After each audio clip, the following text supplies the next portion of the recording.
Ya, Assalamualaikum warahmatullahi wabarakatuh. Selamat malam, adik-adik mahasiswa semua. Jadi, kali ini di mata kuliah Analisis Farmasi 1, pertemuan kedua, saya akan melanjutkan pembahasan mengenai analisis volumetri atau analisis titrimetri, atau mungkin kita akrab dengan istilah titrasi. Untuk pembahasan pertemuan kedua ini, kita akan lebih fokus pada perhitungan-perhitungan yang mendasari terjadinya analisis volumetri. Baik, jadi konsep dasar yang harus sama-sama kita pahami yaitu ketika terjadinya titik ekivalen dalam proses titrasi, itu berarti terjadi kesetimbangan secara ekivalensi. Jadi bukan secara molnya, tapi secara ekivalennya atau milik ekivalennya. Ini dalam hal ini berarti berat ekivalennya yang setimbang antara zat yang satu dengan zat yang satu lagi. Jadi contohnya misalkan ketika dilakukan titrasi HCl dengan NaOH yang menghasilkan senyawa NaCl, maka ketika terjadi titik ekivalen itu artinya berat ekivalen HCl sama dengan berat ekivalen NaOH. Nah, itu yang penting. Namun hanya jika dalam beberapa reaksi itu valensinya ada satu gitu ya, jadi valensinya satu, maka berat ekivalen ini akan sama dengan berat molekulnya. Maka biasanya yang banyak digunakan itu istilah-istilahnya adalah molaritas, ada juga yang menggunakan normalitas. Jadi contohnya kalau misalkan valensi 1 itu biasanya terjadi pada titrasi kompleksometri. Jadi pada titrasi ini larutan bakunya itu biasanya disebutkan dalam bentuk molaritasnya, bukan normalitasnya. Nah, kita tahu molaritas itu adalah mol per liter atau juga bisa kita uraikan menjadi berat atau gram per BM dikali valensi. Oh sorry, bukan valensi tapi volume. Jadi M itu satuannya molar, kita menyebutnya dengan molaritas, gram adalah banyaknya zat yang terlarut, BM itu adalah berat molekul senyawa, dan V itu adalah volume larutan dalam liter. Sementara untuk normalitas dan ekivalen, rumusnya adalah N sama dengan mili ekivalen dibagi mililiter, atau juga bisa ekivalen per liter. Ekivalen sama dengan mol dikali banyaknya satuan per reaksi tiap molekul. Mili ekivalen berarti milimol dikali banyaknya satuan per reaksi tiap molekul. Satuan per reaksi ini maksudnya valensi.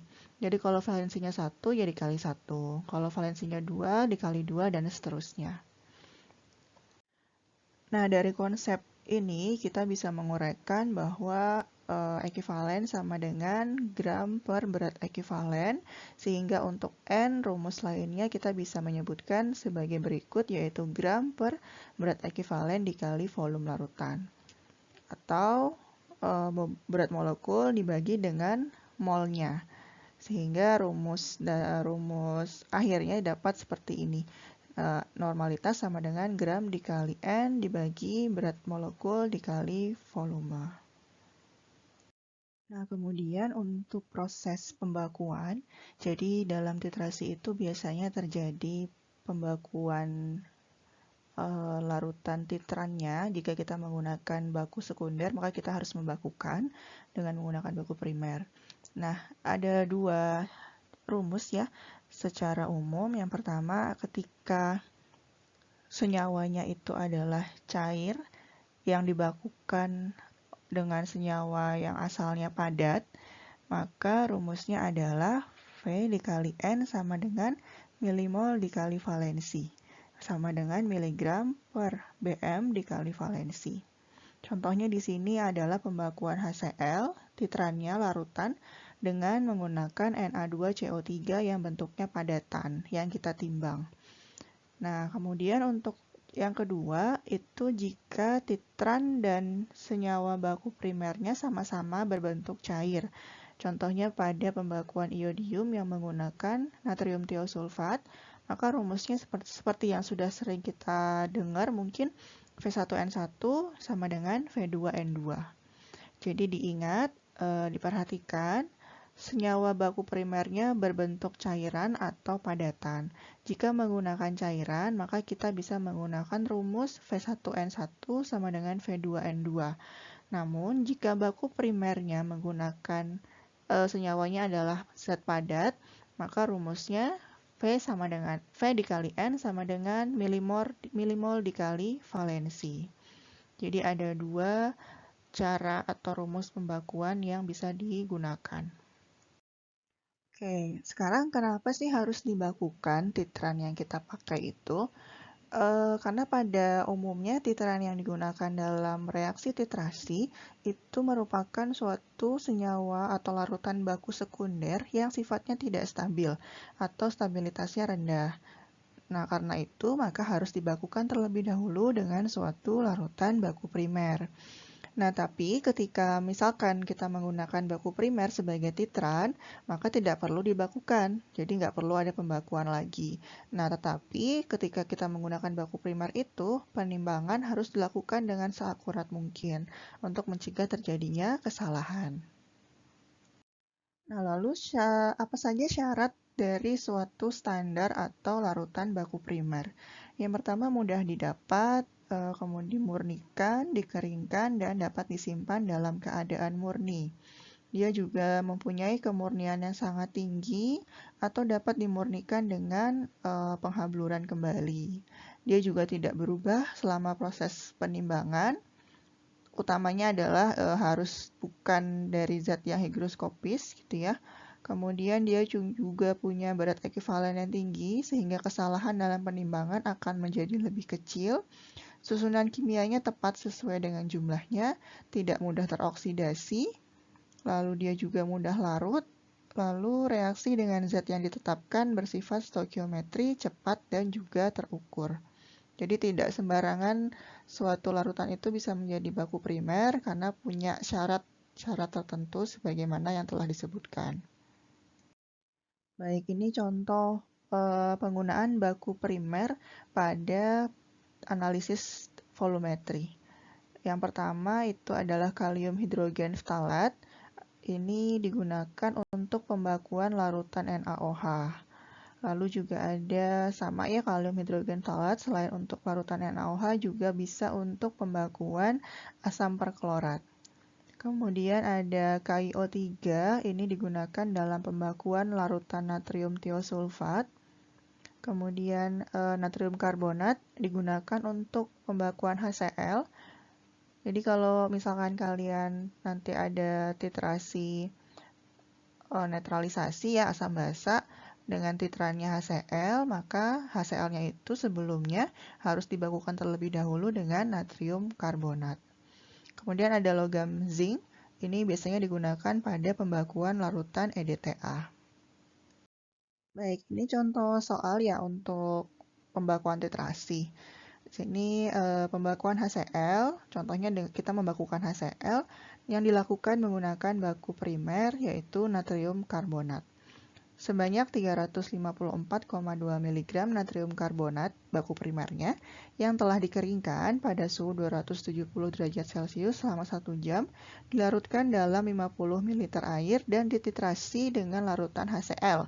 HCl ini yang akan dibakukan menggunakan indikator metil orange atau jingga metil, dan sampai titik akhir titrasi dibutuhkan volume HCl sebesar 30,23 ml.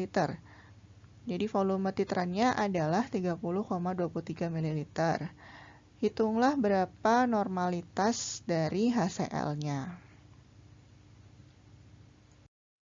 Baik, jadi jawabannya kita pertama harus menguraikan dulu reaksi yang terjadi antara senyawa satu dengan senyawa lain. Di sini terjadi interaksi antara HCl dengan natrium karbonat. Jadi Na2CO3 ditambah dengan HCl, hasilnya adalah NaCl plus H2O plus CO2. Disesuaikan valensinya. Kemudian dari reaksi tersebut dapat diketahui bahwa tiap mol natrium karbonat bereaksi dengan 2 mol HCl dan setara dengan 2 gram ion H+. sehingga valensinya adalah 2. Saya ulangi, jadi pertama ketika melakukan titrasi, sudah selesai proses titrasinya, kemudian kita akan menghitung berapa konsentrasi, kita harus buat dulu reaksi kimianya. Jadi perhatikan senyawa apa yang bereaksi dengan titran. Di sini karena baku primernya adalah Na2CO3, maka Na2CO3 ditambah dengan HCl menghasilkan senyawa NaCl plus H2O dan CO2. Kita samakan molnya untuk memperoleh berapa valensinya.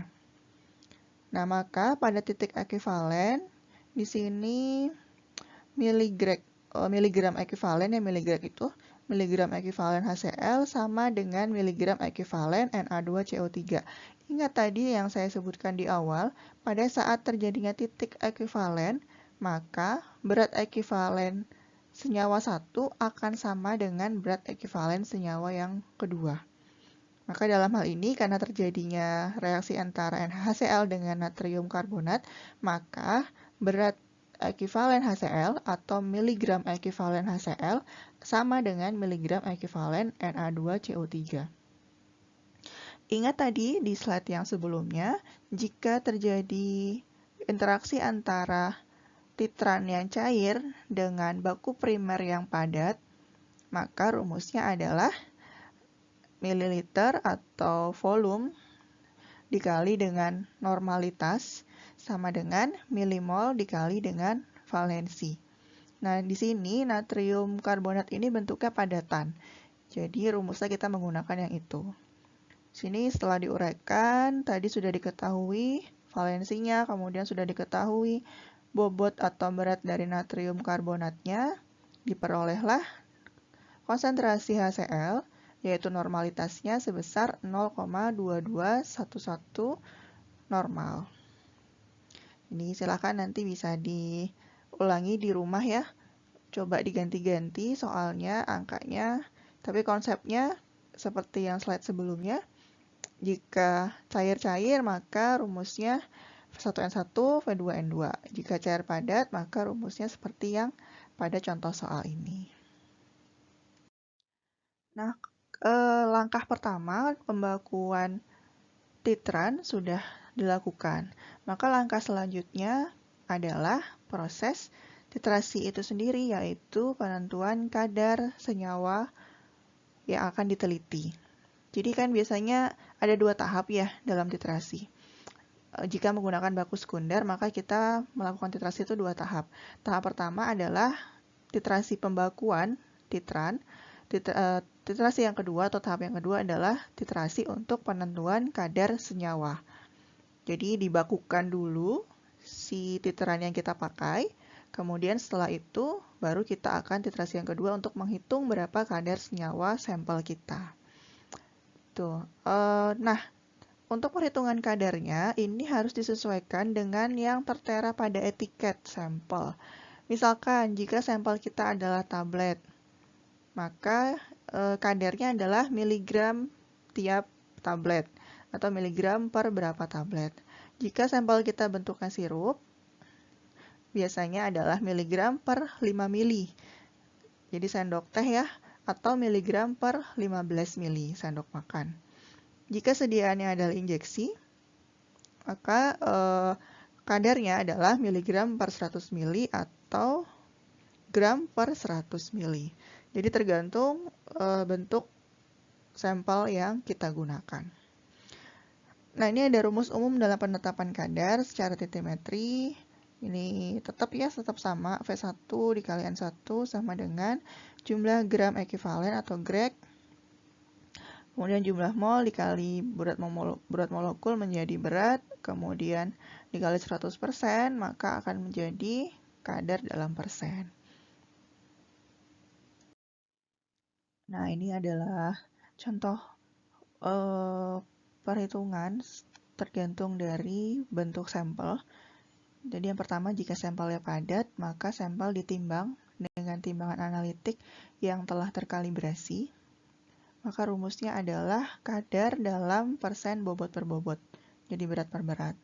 Sama dengan volume titran dikali normalitas titran dikali berat ekivalen dibagi dengan berat sampel dalam bentuk miligram dikali 100%. Jika sampelnya cair, maka sampel harus diambil secara kuantitatif, misalkan dengan menggunakan pipet volume yang telah terkalibrasi. Sini kadarnya berarti persen bobot per volume, karena sampelnya cair. Maka rumusnya menjadi volume titran dikali normalitas titran dikali berat ekivalen dibagi dengan mililiter sampel, dikali dengan 100, dikali 100%, dikali 1000, dikali 100%. Nah, jika sampelnya berupa tablet atau kapsul yang dalam etiketnya dinyatakan tiap tablet mengandung sekian miligram, gitu kan ya. Nah, maka rumus kadarnya dalam bentuk miligram per tablet. Berarti pembaginya menjadi miligram sampel lalu dikali berat rata-rata tabletnya. Nah, dalam sediaan sirup, biasanya disebutkan sirup ini mengandung sekian miligram per 5 ml sirup. Maka kadarnya misalkan dalam 5 ml sirup berarti miligram per 5 ml sama dengan volume titran dikali normalitas titrannya dikali berat ekivalen dibagi dengan mililiter sampel dikali dengan 5. Jika sirupnya di etiketnya tertulis tiap 15 ml, maka dikali 15. Baik, demikian perhitungan-perhitungan yang akan selalu kita gunakan dalam analisis titrimetri. Jadi, walaupun nanti pada prakteknya ada perkembangan mengenai perhitungan-perhitungan tersebut, namun yang perlu diingat adalah konsep-konsep dasar sebagaimana yang telah kita bahas di slide-slide sebelumnya. Jadi tidak perlu dihafalkan terlalu banyak, cukup memahami konsep dasarnya saja. Tadi ketika titrannya dibakukan dengan baku primer yang cair, maka rumusnya seperti apa. Kemudian kalau dibakukan dengan baku primer yang padatan, maka rumusnya menjadi seperti apa. Itu saja yang perlu diingat dan dipahami. Kemudian ketika nanti dipraktekkan dalam literasi yang berbagai macam, baru kita akan bedah satu persatu lagi. Baik, itu saja mungkin untuk pertemuan kedua ini. Kurang lebihnya mohon maaf, semoga dapat dipahami dengan baik. Wassalamualaikum warahmatullahi wabarakatuh.